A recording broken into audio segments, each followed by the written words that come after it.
find by way that they knew not. I will lead them in paths they have known. I will make darkness light before them, and crooked things straight. These things will I do to them, and not forsake them.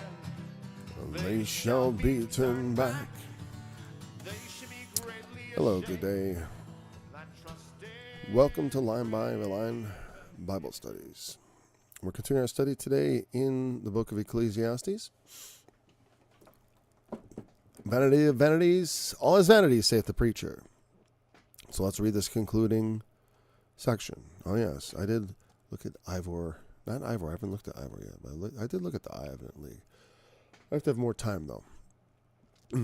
Remember now, thy Creator, in the days of thy youth, while the evil days come not, nor the years draw nigh, when thou shalt say, I have no pleasure in them. While the sun or the lights, or the moon or the stars be not darkened, nor the clouds return after the rain. In the day when the keepers of the house shall tremble, and the strong men shall bow themselves, and the grinders cease because they are few. And those that look out of the windows be darkened, and the doors shall be shut in the streets, when the sound of the grinding is low, and he shall rise up at the voice of a bird, and all the daughters of music shall be brought low. And when they shall be afraid of that which is high, and fears shall be in the way, and the almond tree shall flourish, and the grasshopper shall be a burden, and desire shall fail, because man goeth to his long home, and the mourners go about the streets. Or ever the silver cord be loosed, or the golden bowl be broken, or the pitcher be broken at the fountain, or the wheel broken at the cistern, then shall the dust return to the earth as it was, and the spirit shall return unto God who gave it. Vanity of vanities, saith the preacher, all is vanity. And moreover, because the preacher was wise, he still taught the people knowledge. Yea, he gave good heed, and sought out and set in order many proverbs. The preacher sought to find out acceptable words, and that which was written was upright, even words of truth. The words of the wise are as goads, and as nails fastened by the masters of assemblies, which are given from one shepherd. And further, by these, my son, be admonished, of making many books there is no end. And much study is a weariness of the flesh. Let us hear the conclusion of the whole matter. Fear God and keep his commandments, for this is the whole duty of man. For God shall bring every work into judgment with every secret thing, whether it be good or whether it be evil. Really, that is quite a lot. We will have plenty to talk about here in this study. First of all, I didn't do as I said, which was I was going to be like, I should scan that thing that Bullinger said at the end of Ecclesiastes about those metaphors, which I did not do. And I was like, ow. And I had time, but it's not that I was fittering it away on other things. Well, it was important things, it's like that. It's like other important things. Psalms, Proverbs, Ecclesiastes. So I'm going to see if I can bring it up here right now on my own eyes. There we go. Ecclesiastes 12. This is not usually the way we do it, of course. Just take the glasses off. That's so much better. Oh my goodness. Okay, one of the few books in my old Bible that is not marked up. Okay.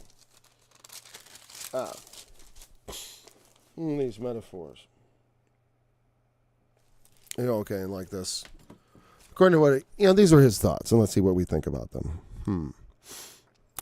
The grasshopper as to weight. Almond tree shall flourish, the gray hairs. Fear shall be in the way, apprehensions of danger in journeying. If fear's in the way. It made me think of my father is getting quite old, as I said, and he is now requires help to do almost everything. And it's like, the days of darkness approach, the days of death approach. It's like it's obvious at some point. Sometimes people die suddenly, and sometimes you see it coming. And it doesn't, and sometimes it goes on for a bit, Nothing that can be stopped. There's a sort of inevitability of that coming, and it should be kept in mind. That is the part of the message. The strong man, it says, the legs. The keepers of the house, the arms of the body. The house of the human body, often compared to a house, of course. Strong man, he says, the legs. Hebrew, geber, of course, the strong man. The grinders being the teeth. We talked about become fail or become unfit for use. Those that look out the windows, the eyes. The doors, the opening of the mouth and the ears. The streets. Oh, it says street singular. The sound of the grinding of load. The mastication of gums with the gums instead of the teeth. The apprehensions of danger and journey. Okay. Now about the golden bowl be broken and all that stuff. That's kind of interesting. The silver cord, he called the spinal cord. Or the golden bowl, the head or the skull. The pitcher, the failure of the heart. The wheel, on which the bucket is brought up by a rope from the cistern or well. The wheel be broken at the cistern, dust. Okay, yeah. So let's look at those metaphors. The first one's here about, the moment of death and see what we think about them. The silver cord be loosed or the golden bowl be broken. Yeah, when you break your back, the silver cord, I don't know if they would understand that as your spine, but it is known that if you break your spine, it can mean death, right? Some people have thought of that as more like a sort of metaphorical tether of like the soul to life or whatever. As far as the silver cord, but it would be just sort of a metaphorical thing. I wouldn't think it's like this real thing. Like almost, I remember in that Disney cartoon years ago, there was the Hercules, right? They had the muses and they were cutting this silver cord to try to kill him, but then it turned gold because he was immortal and they couldn't kill him. But there's a sort of interesting thing in that. The silver cord is a metaphor for this, probably. What would a silver cord in real life represent? Silver cord. I almost want to look up those words because I assumed always Bullinger's interpretation because I've always had the Companion Bible. And it says here, the silver cord. There we go. Oh, I don't have it up for you. There we go. Browse internet. Here we go. Boom. The silver cord be loosed. The silver cord. So it's the silver, as in cord is chebel band. Be loosed. To bind. So it's not bound anymore. Unbound. Becomes unbound. Loosed. Sure. The golden bowl. The gold. Crushed bowl and the bowl of gold. The golden basin be broken at the fountain, or the wheel broken at the cistern. Whatever. It's like sometimes just things go wrong. And things break. And we break. People break. Little misadventures. You get take a bad injury, and that's it. Hit the skull, whatever it is, at some point, whether it's just by being too old, just something gives. That wheel broken at the cistern makes me think of just like you're just too old, because it talked about the wheel by which you bring the bucket up, right? And sometimes that wheel in the assembly breaks up, and it's like it's just too old. It's just not functional anymore. It just wore out. And that's what that seems like that metaphor is for me. So we get like similar, big ways you can die: silver cord, golden bowl, and then was it just 3? No, the pitcher be broken at the fountain. So the heart broken at the fountain of life. Like the heart pumps out the water. I get that. That makes sense. The pitcher be broken at the fountain, that which carries the blood. Yeah, I think that makes sense. The fountain of things, it's where life comes out, the life force, and the life is in the blood. That would be the way it was understood in the Old Testament, and it's not untrue. Right. And the wheel broken at the cistern. Like I said, that seems to me like some sort of life function. Like it says, it's just kind of your breakdown, too old. Because that's what that wheel, it just keeps rolling and rolling and rolling and rolling and rolling, and everything wears out. I got to do bearings on my car. It's just sometimes the wheels break down and you can't replace them. And what happens? Well, then the dust returns to the earth as it was, and the spirit shall return unto God who gave it. Now, I did look briefly at the Advent Defense League, and so I understand, okay, it is Adventist, in which, okay, I understand there's going to be a lot of commonality, because one of the reasons I was once attracted to talking to some people from the Adventist church because I realized I had some similarities of doctrine. And so there's some, and I've gotten along with them generally, but mostly my problem has been when I went there is that I feel like many of them do not take their own doctrine seriously enough. You know, like, whereas I'm kind of like, okay, if you're saying this is all got to be this way, well then I want to, you know, but anyways, I'll give that channel a listen yet. I'm not going to judge it based on what my past experiences have been. It was a long time ago. I haven't really, you know, I had many other adventures since then. That was like my last contact with Adventists would have been like 2003. You know, that would be a long time ago. And a lot has happened to me since then, Lord knows. But then shall the dust return to the earth as it was. God took man and he formed him of the dust of the earth, and he breathed into his nostrils the breath of life. Man became a living soul.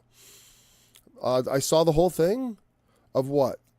What I meant, I somehow lost track of what I was saying because of what the Advent Defense League. I looked at the web thing and I immediately, I looked at it. You know, I looked at it.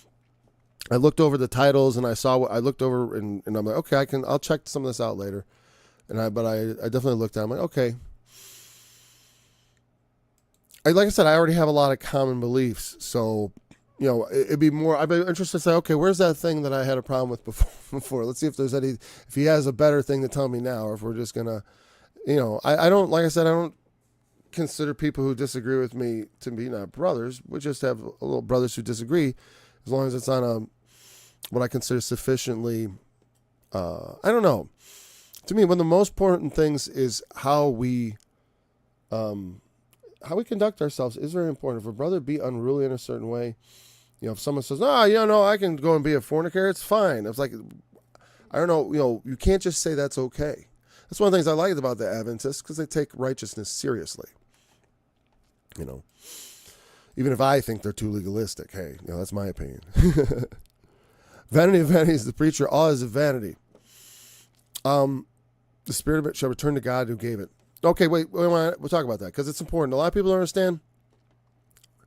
Well, the way I look at it, it's like when I was growing up, I would read the Bible, and I got really confused because I read the book of Revelation, and it talked about the judgment. You know, the sea giving up the dead which are in it, and the death and hell delivering up the dead, and also that first resurrection and all that. And I just left my head scratching. I'm like, and I forgot who I asked, but I'm like, but wait, when we die, we go immediately, because I had this belief that we die and we immediately either go to heaven or hell. Like, it immediately gets decided, and you just kind of show up there, I guess. And then later on, and then I remember hearing Christian evangelicals saying, oh yeah, well, yeah, that happens, and then you go back later and get your body. I always thought, I go back later and get my body. That's really weird. I mean, it really is, because it's like, what have I been doing? What have I been running around with for all this time since, you know, that has transpired since when I passed away and went to heaven, and then, oh, it's time for judgment. Everyone go get your bodies. You know, it just seems a little bit, I'm like, that strikes me as a little odd. And it bugged, as a kid, I was just like, I couldn't figure it out. It just seemed like this weird contradictory idea. You have this like this weird, you know, disconnect between the, what I would call the popular beliefs about what happens after you die and what I was reading in the Bible. And truth be told, there is a case to be made for a lot of different views. I do think the strongest view is what I talk about. I never liked the term, but I'll just say it, soul sleep, because I believe when you die, the next thing that you know is the resurrection. There's no perception of sleep in soul sleep. It is like being anesthetized. You just, boom, you wake up the next minute, it's judgment day.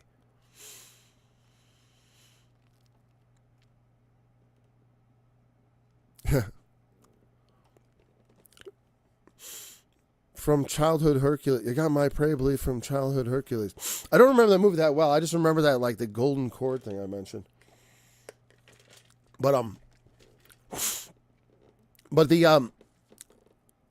our life, the life force, I believe, returns to God. Just like Jesus gave up the ghost. But then in Acts, which we're going to study soon, it says,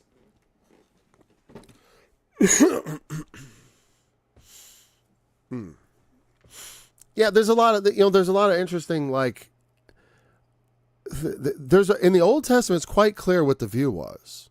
Yeah, fates, hell, heaven. That's, Yeah, no, and even the terminology is all borrowed from pagan. I mean, hell is the goddess of the Norse of the underworld.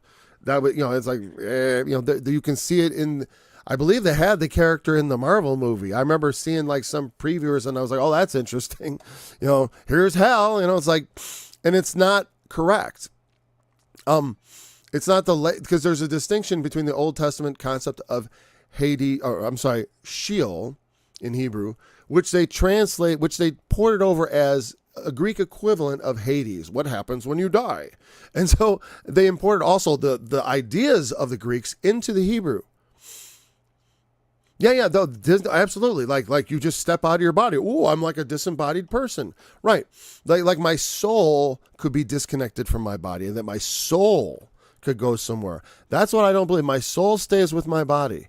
My soul comes forth when the spirit of life, which God gives, enters into a body and brings it to life. This body in particular becomes me.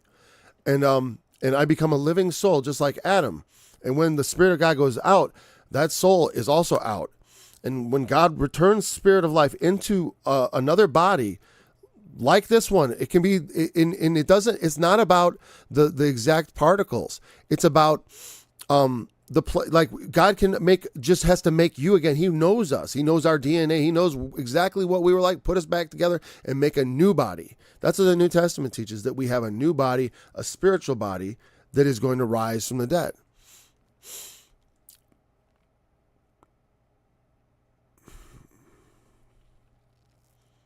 Yeah, Hell Out, the movie Soul. I don't know about that movie. I never saw one.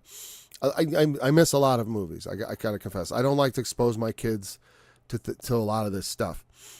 I don't. Here's the thing. When I was when I was young and we were young parents, we sort of thought, how much do we shield our kids from this stuff? Well, they're gonna be exposed to it. You can't over shield them. You just have to teach them about it to understand. You can't. Yeah. Regardless if they do teach this concept coming from Disney and pagan, I just think it's all delusions. They have no idea what they're talking about. The Greek concept of hell, Hades, is not the Old Testament concept of Sheol. Sheol was just the grave. You go down there, you're dead. That's what the Old Testament taught. And then there was this notion, you find it buried in the Old, not buried entirely, but like they had this idea that maybe a resurrection. There are a few resurrection passages, not a few, a good number that imply it. When we studied Proverbs, I went through this very carefully, how like, you don't see it so much in Ecclesiastes. It's suggested when he talks about God's going to judge things. Ultimately, you got to fear God because God can do stuff, man. He gave life. And he can give it again. That's the underlying thing that he didn't know for sure, so he couldn't put it in here like that. But he did know God's got to make things just. So that almost demands a resurrection. But as far as like, oh, you just go into the afterlife, you're an immortal already. That's one of the weirdest lies of all, is that God only hath immortality. It says in 1 Timothy 6:16, who only hath immortality. God is the only one who innately has immortality. We are not immortal souls. We can receive the gift of immortality. The gift of God is everlasting life. That's a gift. But they would make it a curse. Yeah, they would turn it into a curse. Like when I look at the book of Revelation, I see the lake of fire juxtaposition with the idea of like being tormented forever and ever. I'm saying like this is the second death. And it's funny to me that they will say, well, that second death, that's just a metaphor. That's spiritually dead. The reality is they're being tormented. Whereas I take the opposite view. I'm like, I think you're failing the Rorschach test here. It's supposed to be, no, death is real. The torment is a metaphor for the usefulness of the wicked. Meaning we have learned a lesson from the wicked. Their torment, their existence, their suffering, their pain, their hate, all those things, even all those things that he talks about perishing, their love, their hate, all those things, it's all gone. But there is an echo of it, and that is what that torment represents, because torture is meant to extract information. That is the intent of torture. It is not just to cause suffering. It is to get at them. And the end is always death anyways. And so the torment of the wicked, it is not a tormented forever and ever. To me is like there's smoke going up forever and ever. Smoke always goes up forever and ever. And they're happily ever after and all that. It is being taken too literally. It is a spiritual metaphorical construction that reality is second death. And that a very strong case can be made for that. Though I know you can make a case for torture, it just seems to me like, why are you trying to push it in that direction? Like, what inside you motivates you? Like, yeah, that's what it's got to be. It's like, is that not rather a message from Satan saying, no, interpret it in the worst possible way, in the most brain dead, blockheaded kind of way, just like throw yourself off the temple because God said he'd send angels to catch you, or, well, I think that you can continue to defy God's will and walk on the water with him. You know what I mean? I'm sorry. Let me go back and read what you were saying. They did teach this consequence. Oh, okay, I read that. I'm sorry. If I'm going to comment on a comment, I should read it because this is in line with what we're talking about here. It all goes against biblical scripture and truth, anti-truth. Yes, all this, because honestly, we kind of understand what death is. We have this instinctive understanding. You ever seen anything dead? The idea that like something floated away that can't be killed. No, the idea of that thing can't be killed. And something powerful enough like God could bring it back. But nothing short of that will. And the life force there wasn't strong enough to just go on forever. It died because it resided within that body. Yeah, it's right. I agree. I'm 100% behind that. I leaned into it hard too. I'm like, so I'll say soul sleep because people know it, but it's like, yeah, your soul dies. It's dead. It even mentions dead souls in the Bible. I mean, so at least once, and so there's absolutely no reason to shy away from that because it's not like sleep. There are no dreams. There are no dreams where we go. Thankfully, I'm glad it's like that because it's like, I just want to wake up in the resurrection and see the Lord. I don't want to just sleep or something, like the idea of, or go in heaven and watch and worry about my grandkids and kids and stuff. Just let me be out and let's just go to the judgment. I'm sorry, I worry about them while I'm alive. I worried about them enough. It's like, let me have rest.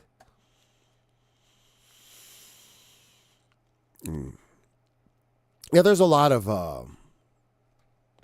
right. That's the thing is that there's a lot of poetic elements to Revelation. If you're going to be taking things literally, if you're in the book of Revelation, you got to be careful about which parts you're thinking of as literal. Because there's room for some things that are probably literally true, like King of Kings and Lord of Lords. But when you're talking about weird ideas, like things being tortured forever and ever, it's like, when you think about that, like, and they are tortured forever, it's almost like saying death to America. It's like a slogan.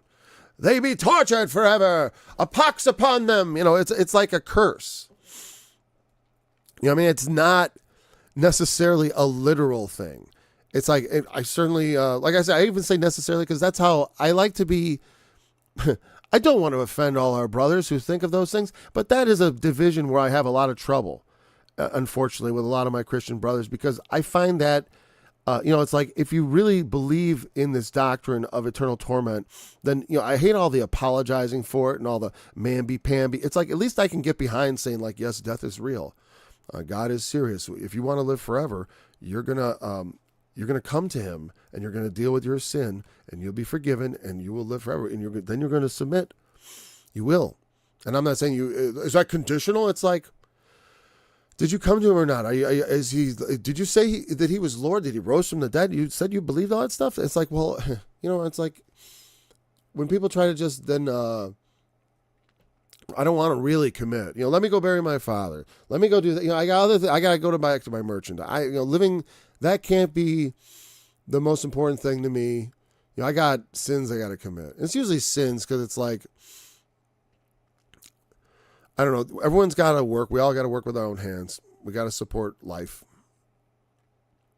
It's just necessary. All right. So we find a lot of agreement there. And, I don't want to, it can be easy to just agree and not forget that for other people, it's like, I get it. There are passages. People will look at things like the thief on the cross and they'll say, well, it says, you will be with me in paradise. I even put it there like I like to, which is I don't say, today you will be with me in paradise. I say to you today, you will be with me in paradise. I would put the break there. Remember, punctuation is not part of it, a part of the original text. So it has to be supplied, and any punctuation you see is a part of the translator interpreting it, of course. I'm sure you're aware of that. But for other people who aren't, that, again, he will die. And if the Lord has accepted him, yes, then the next moment he will be raised in the judgment. And whatever his life was, God has forgiven him because he said so. That's just an alarm. That's meant to be my 2:00 alarm for the study. We had to run a little early. Glad you could show up. I started posting, notices that it was supposed to be even earlier. And sometimes that'll happen, especially on Thursdays, just because of the work schedule of my wife. They invite dead to all my family home and take peace in knowing that things move or lights flicker. I tell them it's not grandma. Oh, wow. Okay, that's the kind of thing. Okay. They invite you're talking about that. Wow. I see what you're talking about, because, boy, I saw advertisements for that, Spirit movie. What's it called? Spirit? It was the one with, supposed to be, kind of Central American. I'm not sure if it was supposed to be Mexican or which Central American country it was supposed to be representative of, but it was all about spirits and stuff or something like that. Yeah, it is getting really, all that stuff is just, I don't know. Like I said, when your family is inviting the spirits of the dead into your home, I can see why you'd say, you know what? This Disney stuff is way evil. It is. But on the other hand, like I say, inoculation on some level. It's like I always would just open my mouth about what a bunch of, I'm the opposite. As a dad, I'm like, this is a bunch of, a bunch of garbage. I don't like this. I don't like this aspect. But we'd watch it. But they'd hear what Dad thinks about it, and then they'd become kind of opinionated like me. I did that because that's what my dad did. We'd watch Nova, and he'd be like, this evolution is a bunch of garbage. Now, I'm not a young Earth creationist anymore. But also, and I think evolution is an interesting theory. It has a lot to say for it. There's a lot of stuff going on in the fossil record. So, it's very interesting. I don't think they have any idea really what's going on, but I think they should keep looking at it. It's very interesting. Like I said, what we find in the earth is an unmediated testimony of what has happened on the earth. Whereas what we receive from the scriptures is received through men, inspired, but it's a lot of it's not meant to be like this record log of everything. Yeah, so they look for signs, and there's some cultural things like that where people they want to find signs and they look for the spirits of the dead and praying to the saints and stuff.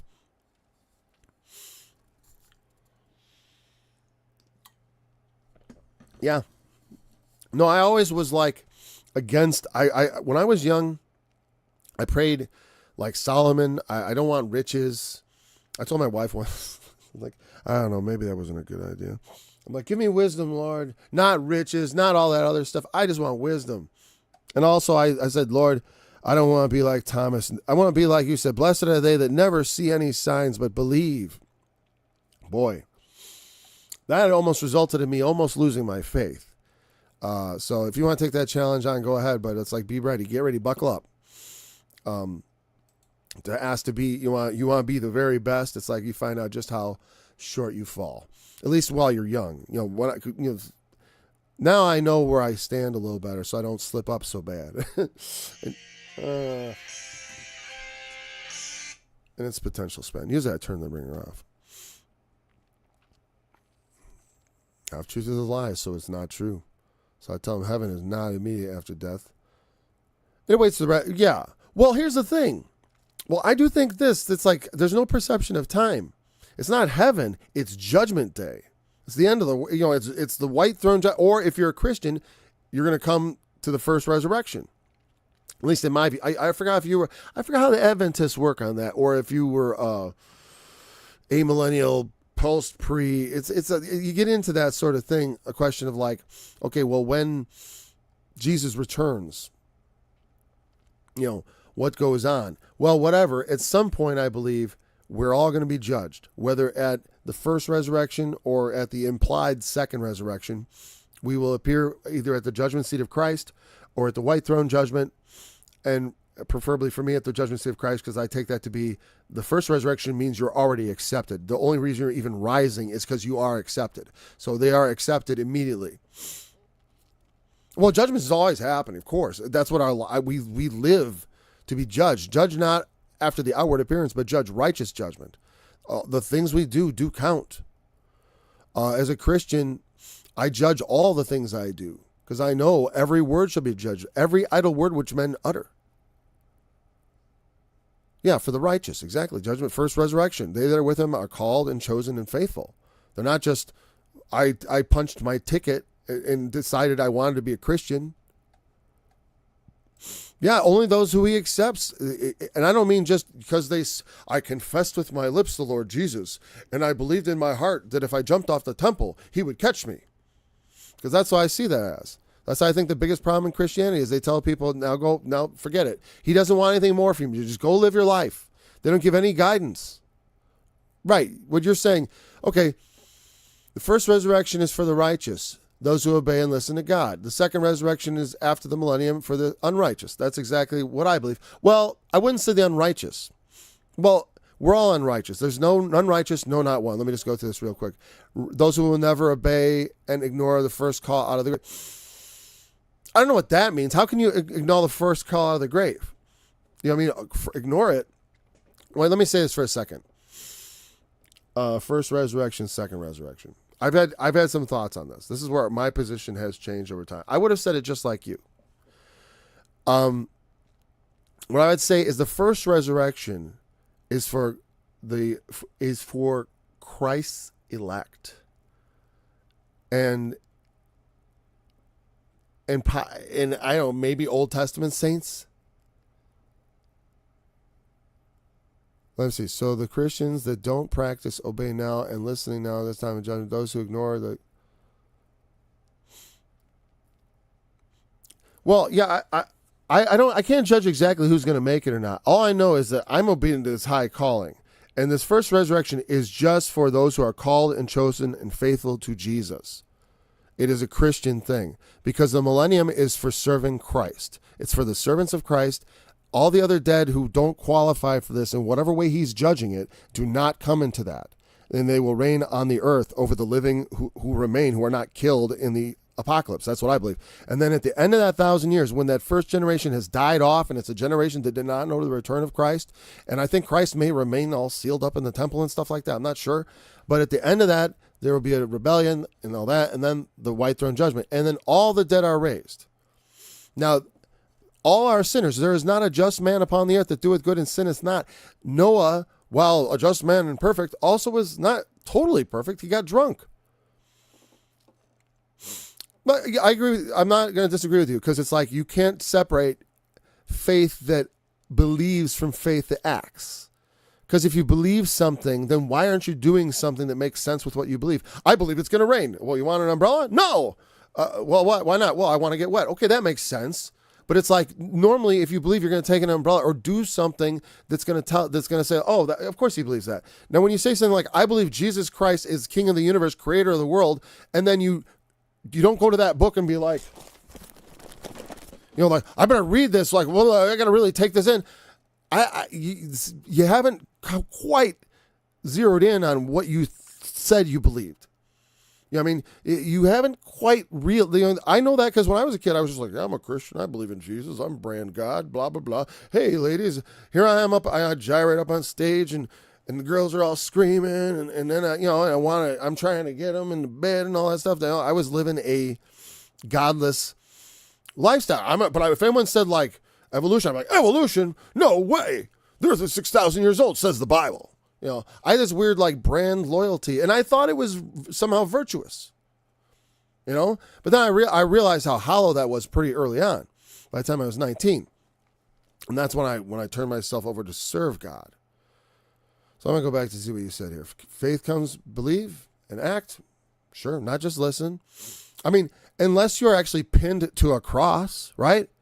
If you got the next day to live a life, you don't just, if you're pinned to the cross, they use that edge case. It's an edge case where truly you are saved by grace through faith. Your no works you have done save you. That's not what it's about. You are now a son of God. Isn't that amazing? You are now a son of God. So if that's true, according to some people, they say you should want to do God's will. And I agree with that, because why wouldn't you? Why wouldn't you want to do all the excellent things that is now possible for you to do through Christ's power in you? And that maybe they haven't been told. That's the problem. They've been told, oh, all you got to do is believe, and then blah, blah, blah, blah, blah, blah. And they don't want them to hear all that stuff because they actually serve the devil and aren't interested in making them into disciples of Christ, because that's also not that popular. It's not going to be as popular to preach that kind of thing. It's going to not be as successful. I mean, what is the most successful preaching in America? It's that dude with the mega church. I forget his name. The face. Everyone knows that big smile, right? Let me read back what you said here. Yeah, the devils believe and tremble. Where's the trembling? Where's the trembling, Christians? That's what I'm saying. You say you believe. Tremble before him. You believers, tremble. You should, especially with the way we've been living, especially with the way we've let our country get out of control, especially with the way that the society is crumbling. You should tremble in your boots at what's coming. Because God will not leave a nation unpunished. It's like, it's not going to, and like, you don't think innocent people can suffer with the wicked? Oh, we can. Look at Jeremiah. Look at the prophets and the suffering they endured because of the wicked men of their generation and Christ himself. There's more of inspiration when we say, start obeying now. So on the first resurrection, when he says, Lazarus, come out, you come out in the first resurrection because you obey. No, that's the thing. It's like, Jesus said, if a man love me, he will keep my words, and my Father will love him, and we will come unto him and make our abode with him. It's one of my favorite scriptures. It's John 14, I think 23. And the interesting part is the word abode, and that is a unique, only time in the New Testament the word in the King James is translated abode when it's not a verb. All the other ones, it's verbs. This is the same word as in verse 1, which is translated mansions. He wants to come to us and make a place with us and sup with us. And that metaphor is like, you got to sit down and dine with him as like father and son, converse with him, listen to him, take what he wrote, had all this stuff written down by the prophets of old. We got to take it seriously. We got to read through it. We got to immerse ourselves in the material and try to understand and open our mind up continually to it. Even at my age, I still got to open my mind to it. Even if I dismissed Adventists years ago, you're asking me, okay, I'll go a little extra mile with you and I'll listen again to the Adventists, because I haven't despised them. I don't, because I feel like we have a lot in common. I like I said, it's mostly like a little subtle difference. Not a little subtle difference. Let's call it a medium difference. A medium difference. Devotional saying, Lazarus, oh yes, because he's your shepherd, his voice. Yeah, my point about that was like, when you are familiar with him and you know him, because why? Well, I've been listening to him.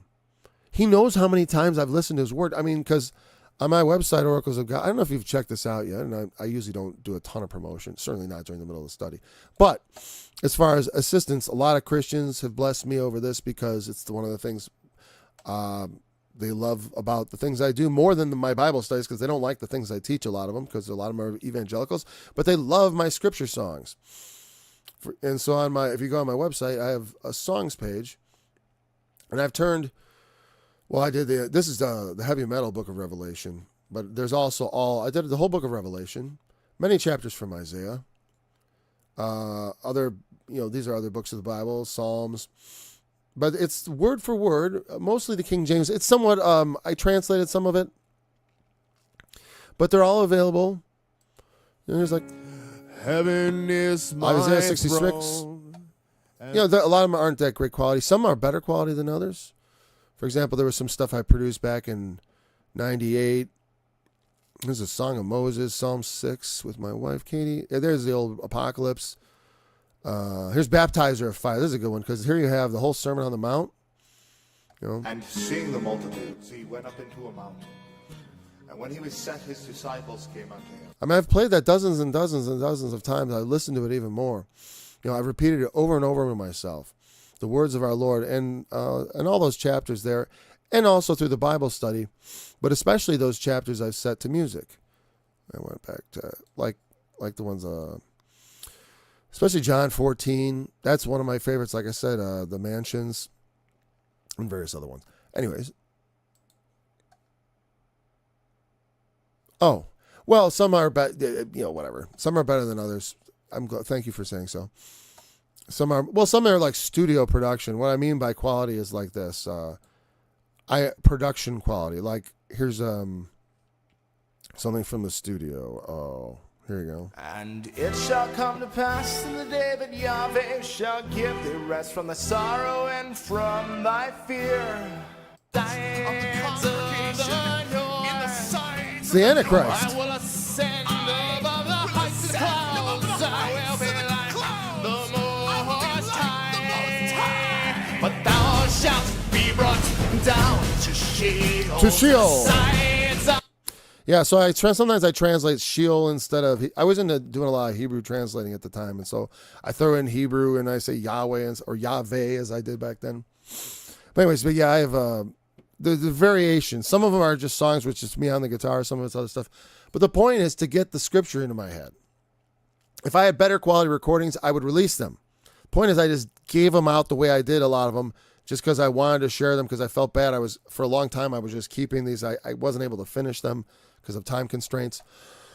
So they exist, and just so that people could have them. A lot of people have gotten out of them.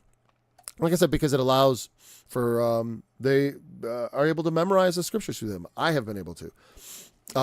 Because having a song, but it does somewhat give you a weird sort of memorization where you're kind of dependent on the song. And so, there's that too. But, and also like any memorization, you have to keep running it through your head. And so like, since it's all the Bible I'm really interested in, there's maybe not every part of the Bible. I mean, I don't need to memorize numbers. I want to study it a time or two, but I'm not going to memorize every part of numbers for sure, at least until the world to come when it'll all be written in my brain permanently and indelibly, right? We'll have that word in our heart in such a way that it's like, we'll know the word all right and much more. We'll know what would have been written on all those books that could have been written if all the books had been written that could be written about what Jesus said and did. That's a pretty good sentence. All right. So we can move on from this part about death. Spirit shall return to God who gave it. As I believe that spirit is like clothing. It's kind of personal while you're wearing it, but once you're gone, that spirit is just a spirit of life. It has characteristics. I do think we have characteristic spirits that God infuses with each of us. Maybe that's like superstition. I don't know. But I don't think it belongs to us. It belongs to Him. It's just a life spirit. Maybe it's our soul that really gives it that characteristic. That's why I say it's like clothing. Like while I'm wearing my clothing, it's like, hey, that's Paul's shirt. But like, if I was dead and it was in goodwill, it's just a shirt, And that's what I think spirits are like. It's just a life. Vanity of vanities, all is vanity. Life comes to an end. And so what are you going to do about it? All the things that seem golden here are passing away. So what is life all about? Because he was wise. This verse almost sounds like like they wanted to. I almost feel like this verse feels like it was added by someone who wanted to make sure that people understood that Solomon also wrote Proverbs, or maybe Solomon just wanted to say, "Hey, I also wrote many Proverbs and set them in order," which means he's like, I didn't write all those Proverbs. I inherited many of them, which of course many of them would be ancient Proverbs, probably handed down through word of mouth and through repetition. And those oral traditions were very powerful. People like, I finally met people who don't believe, who also understand the power of oral traditions and how effective they were at communicating. People say it's like the telephone game. Oh no, not like the telephone game. When you do oral tradition, you memorize it and you recite it. It's not like this, like, oh, did you hear what God said? He said, blah, blah, blue. Oh, blah, blah, blue. I heard hobbity hoo. No, it's not like that. No. They crack your knuckles with the ruler until you get it right.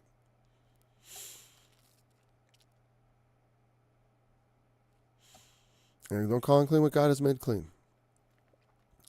Moreover, because the preacher was wise, he still taught the people knowledge. Yet he gave good heed and sought out and set in order many proverbs. So that is a wise thing for a ruler to do, to teach the people knowledge. That's what, as a father, I like to teach my kids, talk to them in the car. Try not to make it, like I never force my kids to listen in on my Bible studies, but they can always listen anytime they like. You know what I mean? Just like, to me, it's always like when you put out a plate of, a big table of like, of a beautiful dinner, you know, it's either going to be, people are either going to be hungry and appetized at the moment, or sometimes maybe they're not hungry at the moment. You know, it's like, why force food down people's throat when it's good food?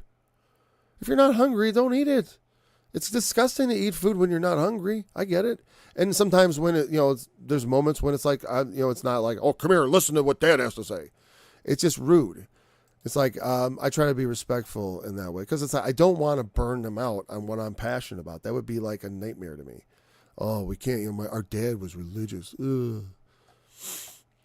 That's the danger always whenever you're reflecting from errors in your past, or what your parents did, you're always in danger of overshooting, overcorrecting. People often do that. Or worse is just repeating what they did. The Spirit in His breath, because even if you overcorrect, maybe your children can kind of undercorrect back a little, you know, and fix that. His Spirit and His breath abides in that person, the sinner, that enemy. So love that enemy as God, not that person as God. Right. Because you want to, when you love your enemy, it's like you have to be thinking in terms of, okay, I want to do him good, but also he may not like it. So, you know, there's a sort of a balance there. It gets into the casting your pearls before swine. It's like, well, I don't want to get hurt. You know, it's like, so I have to weigh how important is it? Is this the best way to love my enemy at the moment? But, love that enemy as God would, not as if that person was God. Of course not. But love that person as if they were yourself. You know, what I would say is like, how would I want someone to approach me if I was wrong about something?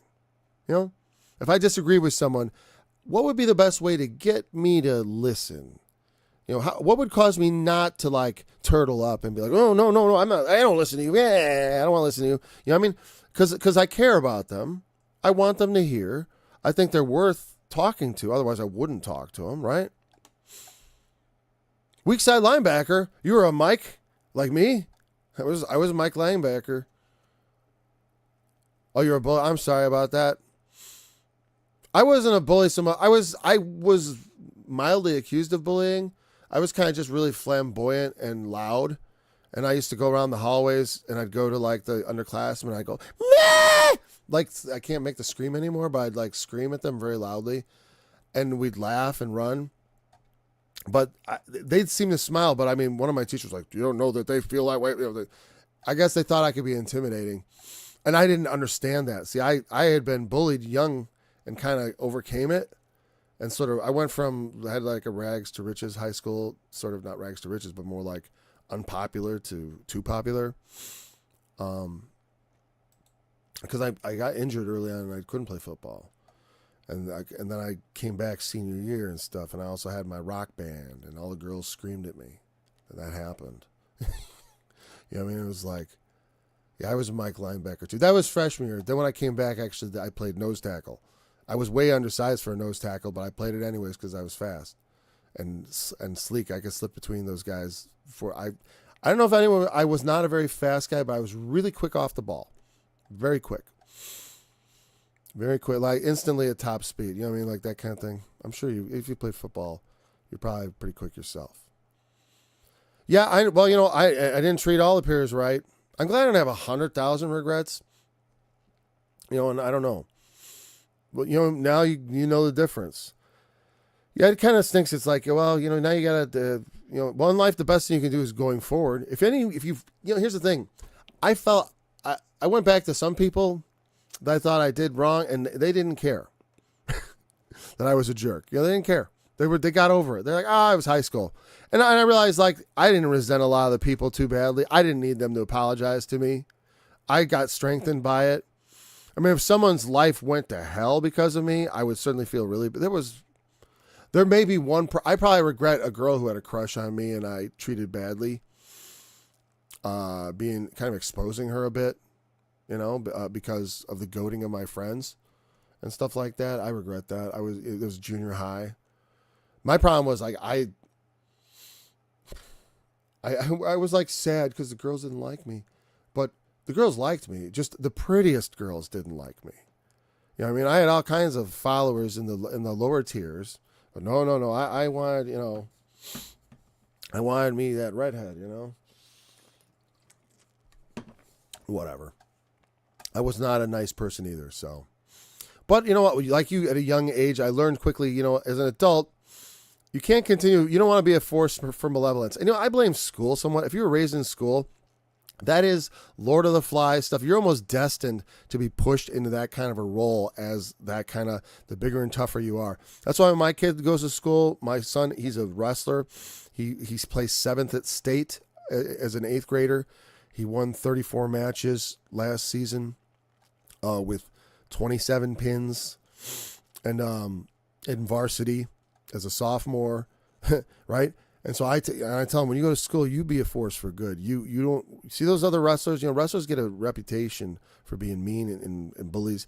Don't let them do it. You're one of the biggest, toughest wrestlers on the team. He possibly is the biggest, toughest wrestler on the team because he's 185 pounds. Well, he's about 180, I guess. Not quite 185. I want him to be that way. I want him to wrestle like 190.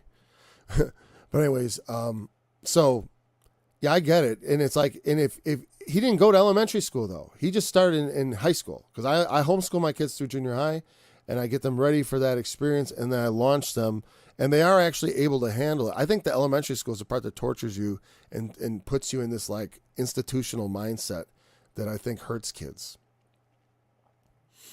It hurts kids. And so kids got to be raised right. Yeah. It's like, I don't think schooling is an interesting experiment. We have never done this. It's like in the last 100 years, just like, hey, let's take all the kids that are the same age and cluster them together and put them with one adult. What could go wrong? It's like, oh, let's have all 36-year-olds with one adult. Like, why not? I like the old one-room schoolhouse better, where you have like, oh, we got 4 teenage, we got 4 seniors, 4 this, 4 that, or like clusters, like groups. Even high school itself is better because it's like they're more integrated a little bit. I'm not a big fan of high school. I didn't send my first 4 to high school, but I experimented afterwards. Actually, during COVID, when everyone was pulling their kids out of school, I sent my kid to school because that's the way I roll, bro. I sent my children into the school to infiltrate because I wanted a dog in the fight. I wanted in. That's the way I am. It's like, oh, suddenly we're not allowed. I need to get in there. I want to get in there. Suddenly you tell me I can't go to school. I want to go to school. They told me I couldn't go to church. I went to church for the first time in years. I even got on the news when I went to church. During COVID, yes. I dared to go to church because I thought, what would the Romans think of us? They're like, the Christians we knew they laid their lives down. They were serious about what they believed. These Christians today, they just roll over for anything. So he set out money, Proverbs. He sought out acceptable words that was written with upright words of truth. We want to speak the truth. The words of the wise are as goads. I love that. You know what a goad is? It's like that. It's a stick with a little nail on the end. Oh, definitely. For a second, I thought you were saying you're deaf, like defensive, and I was like, I don't think I'm being defensive. I hope so. The words of the wise are as goads. They prick you. It's like a little ox goad. It's like you have a stick and you have a little pointy thing on the end, and it's just to give them a little beep, get going. It's a little prick, a little bit of pain. Because when you hear something, when you're doing something stupid, and you hear the words of the wise, it's like, ow, But it also is, it does sting a little, but the point is to get you to go in the right direction, just like an animal. The ox knoweth his owner, and the ass his master's crib, but Israel doth not know, my people doth not consider. Isaiah chapter 1, I think it's verse 2. One of my favorite scriptures, because when I first started studying the Bible, when I turned my life over to God, when I swore that I would be his servant, I'll be your servant. I thought I was going to be in the priesthood, because I thought that's how you serve God. And then my friend reminded me, you like girls. I'm like, oh, that's a problem. I'm going to have to get married instead. Because I just wanted to have, I wanted to be a fornicator. I wanted to be a rock star. I was a good looking guy, and I was sure I could get the problem is I didn't have the exploitation. I don't have the exploitation thing. Like I've never, I don't have, I don't know. I was always shy with girls, oddly enough. That's why it's like I got a reputation of being kind of rude. Anyways, enough about this old man. He played one. The words of the wise are as nails fastened by the masters of assemblies. And by the people who are supposed to guide the people, the masters of assemblies. That to me makes think of like what a pastor is supposed to represent. I'm not a huge fan of the pastoring thing overall because it's like very thinly supported in the New Testament. If you think about it, like the pastor's role, it's like it's mentioned once. Yeah, we have a lot of mentions of shepherds. It's always Christ is the true shepherd. And then every other shepherd he mentions, it's either in a negative context or this one time Paul mentions it as one of the gifts. And what is that? What is their role supposed to be? It's to bring people together, is what I think, and to keep the church together. But like the idea that, now that's going to be the be all end all. He's just our Moses. And that's why I feel like it's become. People always want to have a Moses in between them. I mean, the average people who have not, and people want to be that Moses figure. That's the other problem. They don't want to lead people to be the same thing that they are. Like when I teach, I don't teach to make you my disciple. I teach to make you the disciple that I have become, or more like Christ, which is really the point. It's like to convey those things, the wisdom that I have gained over the years to others in order to help them, not to make myself something, but to make them something. And that's the problem. The church, the people who lead it serve themselves instead of serving the people to make them something and better. That's counterproductive for them because the more helpless they are, the more they're needed to be, the more they are needed. And the less scrutiny they come under. The less your people know about the Bible, the less they can say, well, what about this pastor? What about that pastor? Pastors don't like to talk about the Bible. No, they kind of do. And it's like a thing. Depends inside. Oh, you mean in the real church? I liken them to those nests that get built in that mustard seed. Those are not nice nests. The birds come in there, lay their eggs, and then they shit all over the tree. I'm just going to say it. All right. Right. Yes, of course. The new sanctuary. Right. The true sanctuary. They make their little nests, their little tents. I don't really think, a lot of people have a bad opinion of Paul. I think Paul is just badly misinterpreted, because they would be like, they say, oh, read it like read it like Satan reads the Psalms. That's how you should read it. That, oh yeah, believe in your heart, God raised him from the dead and nothing else. And that's perfectly, and you can do whatever you want afterwards. Sure. Let's go on here. Okay. Nails fastened by the master. So the people who are supposed to be, there's a place for that. When you have assemblies of people, when you have congregations, there needs to be organization. And so in that organization, the words of the wise are things that should be like fixed, like nails, meaning nails put in there by someone who is authoritative. And that's what the words of the wise represent. And certainly when you look at the Psalms, you read the Proverbs and the stuff like that. These things are like nails fastened. They're always true. They're always true. Further by these, which are given from one shepherd. Notice we have masters of assemblies, plural, fastening nails. There's an interesting metaphor of the nail fastened that I can't ignore here, even if it goes over a bit. We may go over. The main thing is I had to start early. And I can go up to 2:30 because that's when I have to go outside and clean the grill. But from one shepherd, the master of assemblies, there's a place about Shebna the scribe being the nail fastened in a secure place in this in the book of Isaiah. And it's basically, and it's just there as another example. I don't think I need to bring it up because it's not going to be specifically informative. But because it's a very clear metaphor. It's used of Shebna in Isaiah and then says, well, it's going to be I forgot the guy's name, L something, who's going to be the one who's going to be the nail fast. He's going to be the one who's now going to have the keys of the house of David. That nail fastened.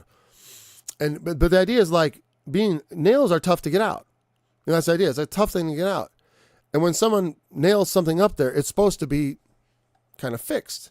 Not impossible to remove, but it's meant to stay.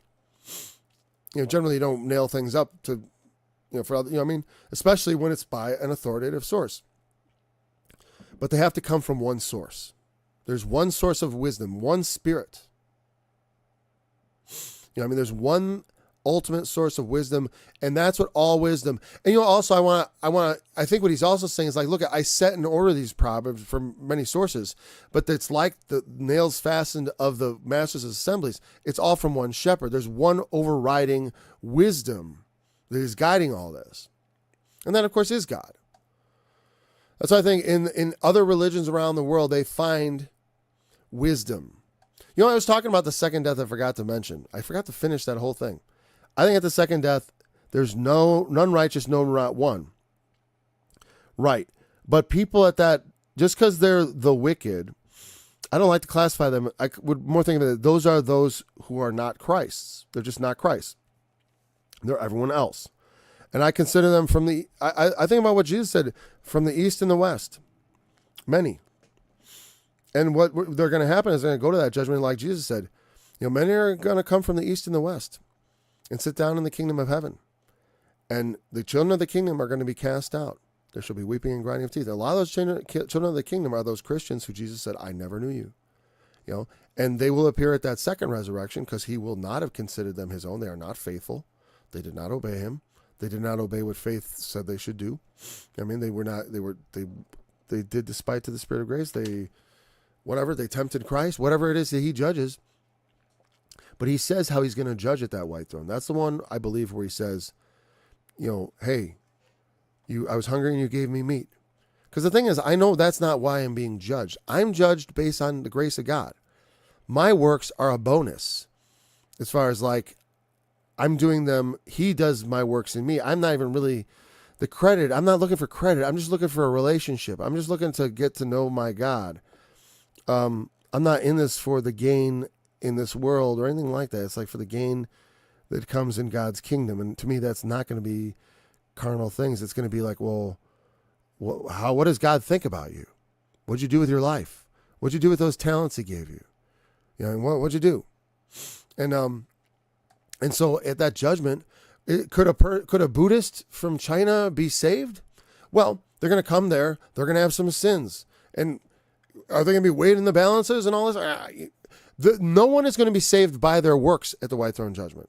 But I do think he will say to some, enter into life.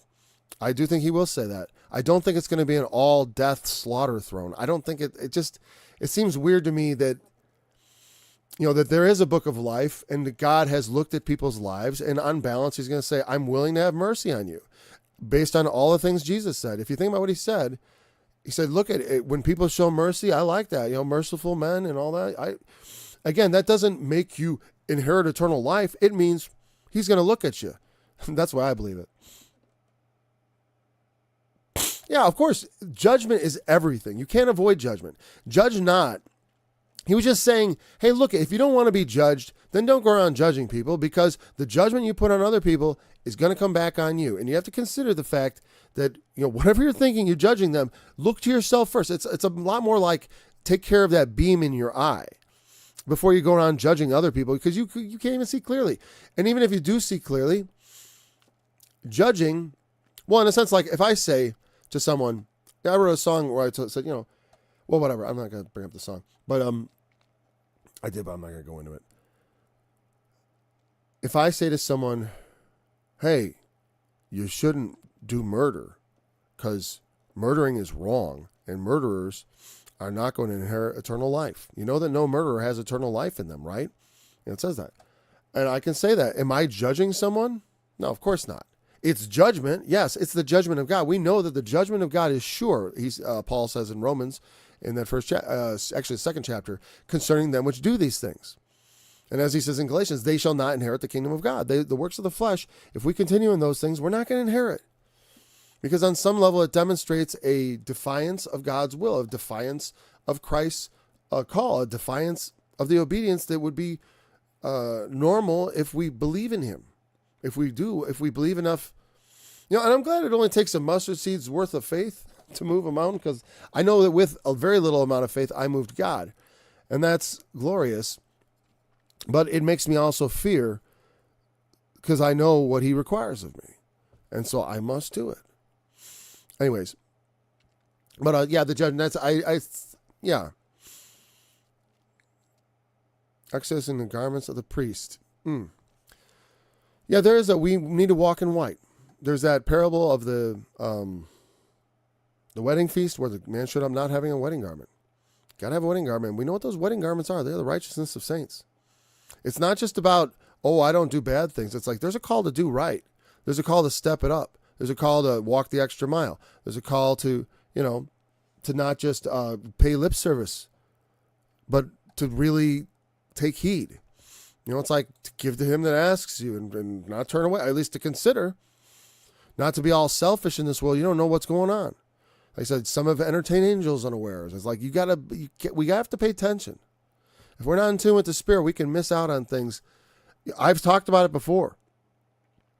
I thought to myself, I want to do good. I want to give that person some money. And then I forgot about him. And I felt bad because it's like I wanted to give someone something. I feel like the Lord laid it on my heart and I failed it.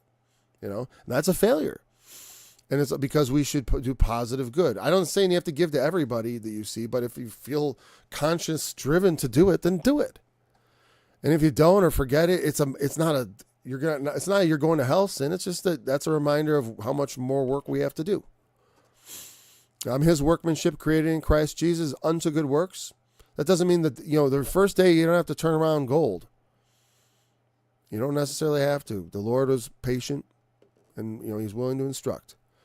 By these, my son, be admonished. Be admonished by wisdom. Let wisdom admonish us and correct us always. Not becoming an old wineskin and all stiff and unable to receive of God. You got to understand, it's like there's nobody out there who has figured everything out in the Bible. I'm quite sure of it. Because I've been reading a long time, and there's a lot of good ideas. A lot of people that think they know how everything should swing. It's like I've never found that myself, but there's a lot to be learned from what a lot of people say. It's much to consider. In the making of books, there is no end. We could keep talking about it and keep, what about this? What about that? Be admonished. You can keep going on and on and on, making books. And much study is a weariness of the flesh. It does. I remember I did burn out when I was young. I started studying like you, like 4 hours a day and all that stuff. And at some point, I remember I felt bad because I just couldn't go on. I was studying with a particular teacher at the time and also on my own, and both just got stagnant. And sometimes you need to go away. And that's when I started writing music and stuff. And the music can be helpful if you get burnt out with that book studying, sitting around studying, just to relax and hear it and listen to it in a different way. It can be helpful. Making many books. People got all kinds of commentaries, all kinds of opinions and ideas. And here's the thing. So you got to rest from it. We can obsess over the ideas, but here's the thing. Revelation comes from God, not from my battering my way into it. When God wants to show me something, he's going to show it to me. He's going to reveal it to me. And I can ask. It's good to ask. Asking and it shall be given you, seeking you shall find. And you're more likely to find when you seek and ask and knock and all those things. Absolutely. But sometimes you have to be patient. Sometimes we need to, because sometimes we have to live with the ideas. We have to actually practice them. Studying them is great. Studying them is wonderful, right? Study and believe. But to actually practice, that is the challenge. All right, let us therefore hear the conclusion. Fear God, keep his commandments, for this is the whole duty of man. The things that God says to do, whatever those commandments are, whatever you think they are in effect. I got no problem with the 10 commandments on a spiritual level, of course, because like I said, they're insufficient. Murder, it's not good enough. I got to worry about how I'm angry. Adultery, insufficient. I got to worry about the lust of the eyes even, Swearing falsely, insufficient. I got to worry about every idle word and that my yes should always be true.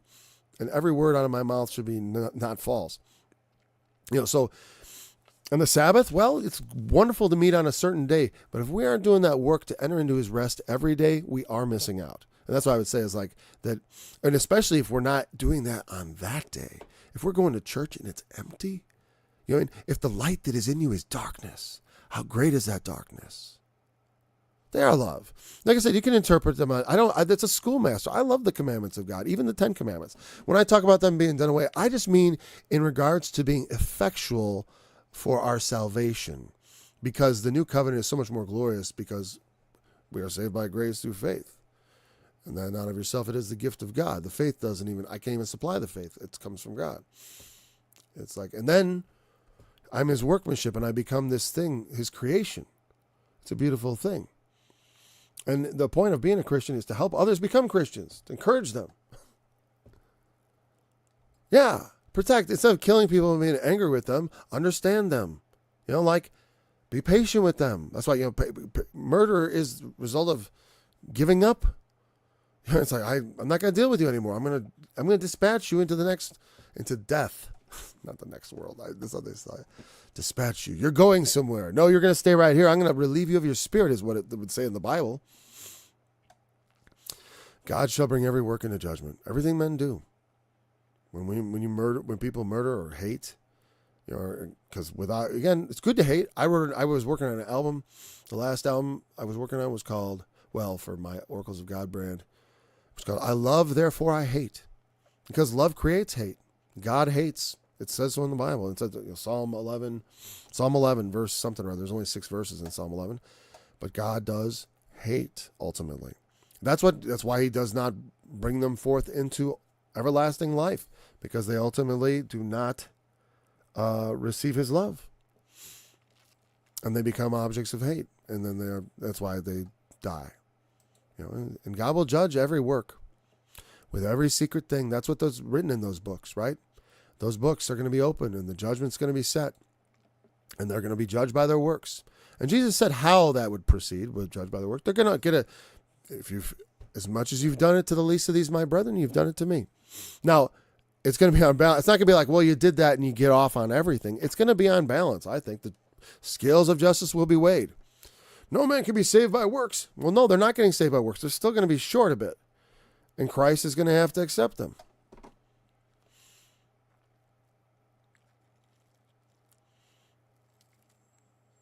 Yeah, covet, give self-control, keep brothers' assets and home. Yeah, just like what I was saying, there's a deeper level of commandments. You can go all the way down the line. Right. You're just continuing down the line. There's more, stealing and coveting. There's deeper levels on a spiritual level. You shouldn't take what belongs to other people. And a lot of people do that, like they steal glory. They've heard of stolen valor. It's disgusting. People claim to be something they're not, I'd rather glory in my infirmities. Protect, keep, magnify the command. I don't have a problem with that. I believe in the law of Christ, which is just which you probably also believe in. You just, the way you're thinking about it is just probably different. It's because you've been being instructed in an Adventist way, at least partially anyways, right? And so I have no problem with that because they have a decent understanding, at least, as long as you're getting both. You know what I mean? Because it's like, we need to have that deeper understanding, because that's where the Pharisees were messing up. They were thinking, as long as I don't actually murder anyone, I'm upright. As long as I don't actually commit adultery, I am upright. As long as I get a divorce, I can marry that hot chick that I like better than my old wife. And that's how they justify themselves. And that's what Jesus' message was, that's not righteousness. And Paul, when he said the law, you don't have to keep the law, he did mean you don't have to be circumcised. He did mean you don't have to become a Jew. You don't have to put on these garments. You don't have to wear phylacteries. You don't have to do all those things. But you do have to obey God. That's true. You do have to obey God, especially the words of our Lord Jesus. When Paul, and this will be the last thing before we go, when Paul and Peter talk about it in the New Testament, when you magnify a view on lens, the thing you magnify does not change.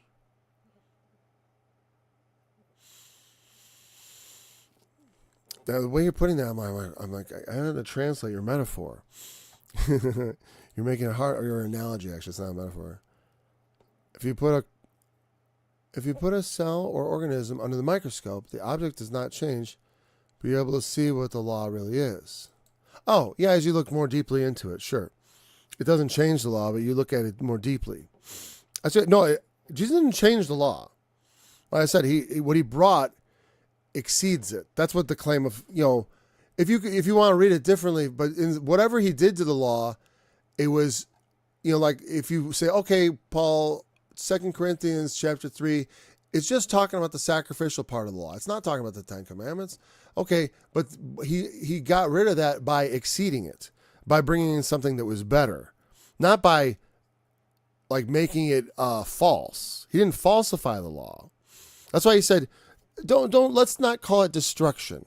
Let's call it fulfillment, because I'm going to put something on top of it. I'm going to build on top of this thing.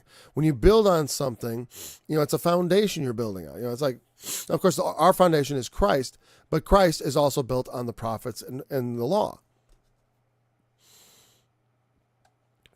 Yeah, and he showed us the proper way to keep the law, as opposed to being in this outward fake, sometimes fake. The thing is, you don't know if it's fake. It's easy to be righteous when it's outward. It's easy to show up on a particular day. You know what I mean? And it's easy to put on a particular kind of clothing. It's easy, relatively. You know what I mean? He interpreted us and showed us to live by the law. He never gave us something new. I'd agree with that pretty much for the most part, because while some of the concepts, such as it being adultery to look on a woman with lust in her heart, it's not like that was a brand new thought. You can find it in the Old Testament. And same thing with virtually everything he says, like happy are the poor in spirit. There is the same concept in the Proverbs and Ecclesiastes in some ways.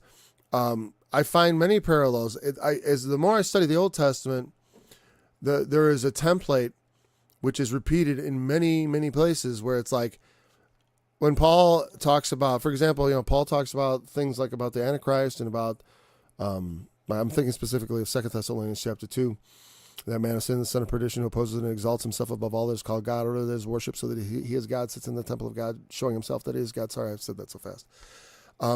That passage, like all those ideas are, every one of them I can trace back to an Old Testament passage or a series of passages that all inform that idea. He didn't just make this stuff up. None of it is just suddenly made up out of whole cloth. Jesus came preaching, and now you may not find many of the things he preached in the law itself, but you will find them in the prophets. And you will find them in the other literature in the Old Testament, such as Ecclesiastes and the Proverbs, because it was the whole word.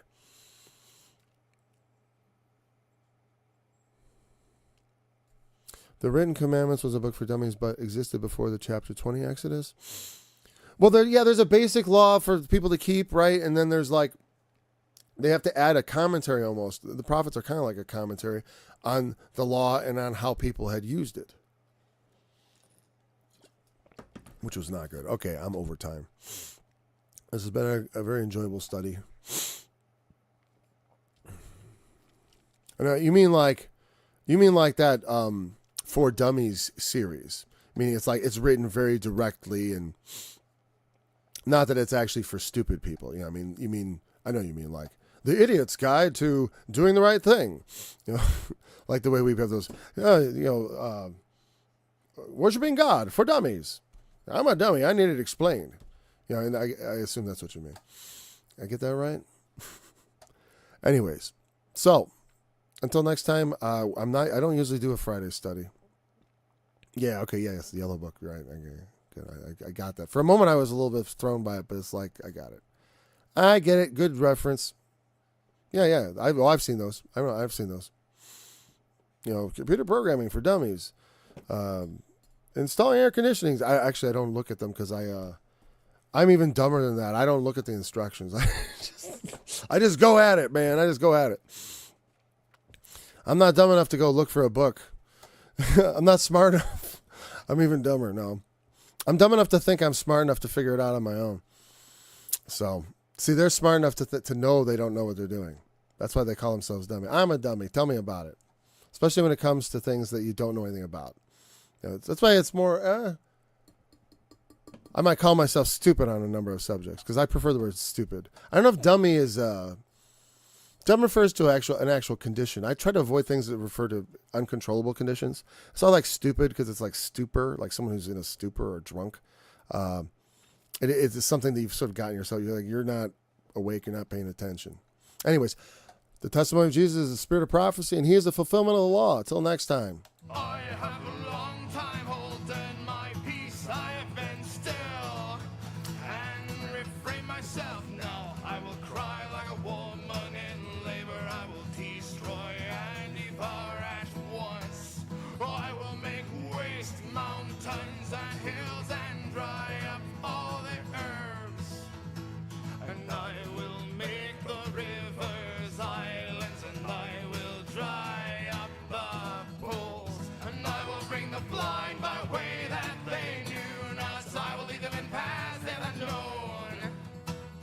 I will make darkness light before them, and crooked things straight. These things will I do to them, and not forsake them. They shall be turned back, they shall be greatly ashamed.